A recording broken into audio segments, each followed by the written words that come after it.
नमस्कार दोस्तों, आपका स्वागत है मेरे चैनल में।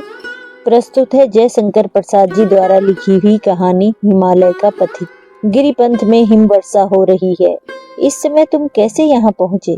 किस प्रबल आकर्षण से तुम खींचे आए? खिड़की खोलकर एक व्यक्ति ने पूछा। अमल धवल चंद्रिका तुषार से घनीभूत हो रही थी। जहाँ तक दृष्टि जाती है गगनचुंबी शैल शिखर, जिन पर बर्फ का मोटा लिहाफ पड़ा था, ठिठर कर सो रहे थे। ऐसे ही समय पथिक उस कुटीर के द्वार पर खड़ा था। वह बोला, पहले भीतर आने दो, प्राण बचें। बर्फ जम गई थी। द्वार परिश्रम से खुला। पथिक ने भीतर जाकर उसे बंद कर लिया। आग के पास पहुंचा और उष्णता का अनुभव करने लगा। ऊपर से और 2 कंबल डाल दिए गए। कुछ काल बीतने पर पथिक होश में आया। देखा सैल भर में एक छोटा सा गृह धुंधली प्रभा से आलोकित है। एक वृद्ध है और उसकी कन्या, बालिका युवती हो चली है। वृद्ध बोला, कुछ भोजन करोगे? पथिक, हाँ, भूख तो लगी है। वृद्ध ने बालिका की ओर देखकर कहा, किन्नरी, कुछ ले आओ। किन्नरी उठी और कुछ खाने को ले आई। पथिक दत्तचित्त होकर उसे खाने लगा। किन्नरी चुपचाप आग के पास बैठी देख रही थी। युवक पथिक को देखने में उसे कुछ संकोच न था।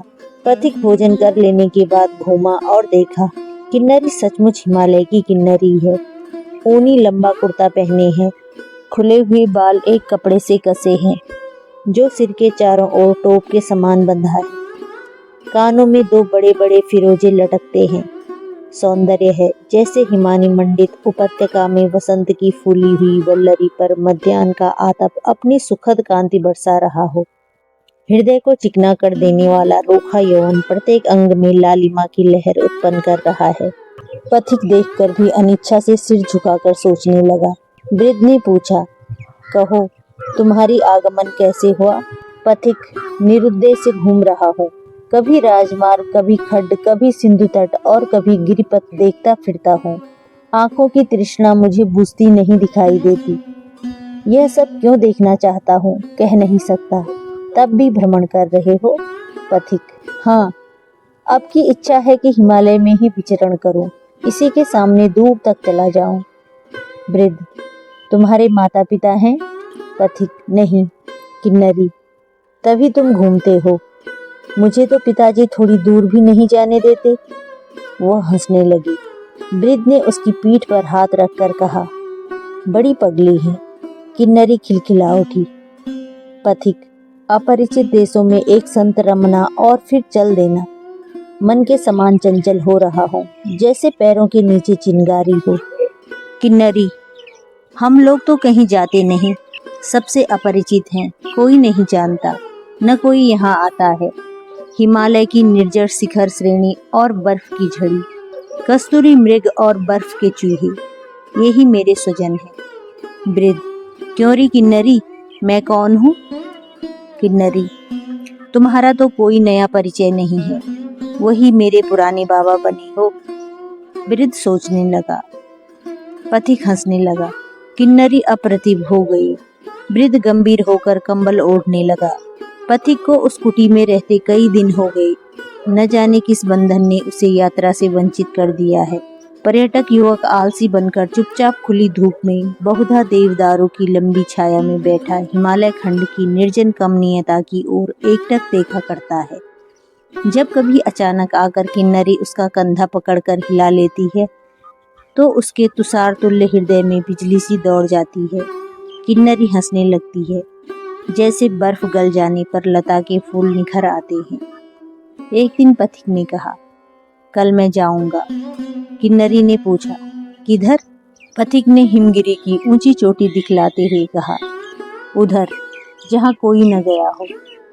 किन्नरी ने पूछा, वहां जाकर क्या करोगे? देखकर लौट आऊंगा। अभी से क्यों नहीं जाना रोकते? जब लौट ही आना है, देखकर आऊंगा। तुम लोगों से मिलते हुए देश को लौट जाऊंगा। वहां जाकर यहाँ का सब समाचार सुनाऊंगा। वहां क्या तुम्हारा कोई परिचित है? यहाँ पर कौन था?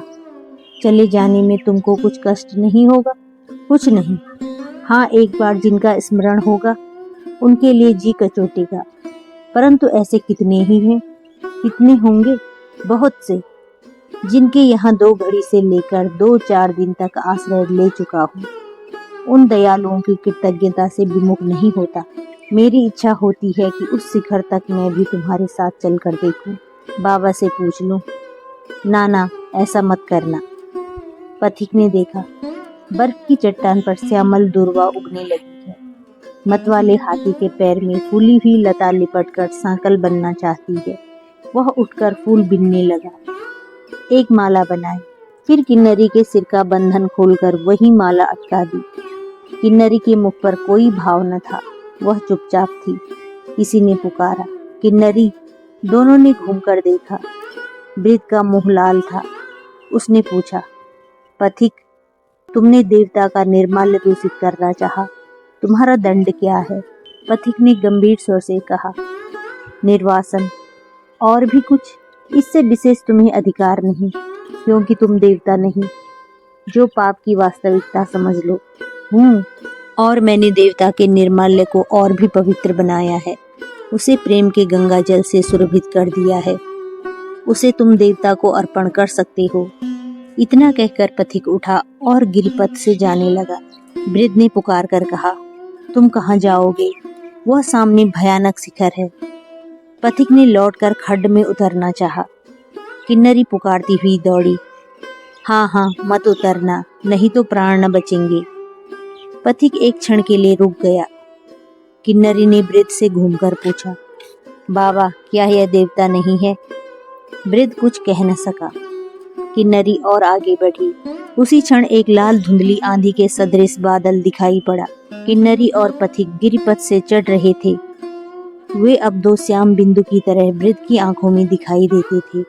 वह रक्त मलिन मेघ समीप आ रहा था।